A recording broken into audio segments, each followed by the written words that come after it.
16 ವರುಷ ಕಳೆದೋಗುವುದು ಎಜುಕೇಶನ್ ಅನ್ನೋ ಜೈಲಿನಲ್ಲಿ.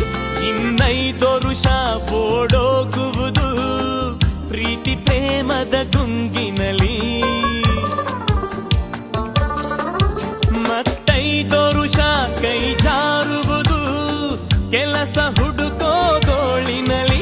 ಇನ್ನುಳಿದ ವರುಷ ಸವೆದೋಗುವುದು ಫ್ಯಾಮಿಲಿಯ ಜಂಜಾಟದಲ್ಲಿ. ತಿರುಗಿ ನೋಡು ಹೋಗೋ ದಿನ ನಿನಗೆ ಉಳಿಯೋ 100 ದಿನ.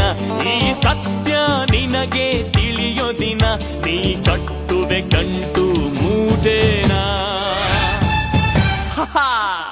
I don't say nonsense. Danger.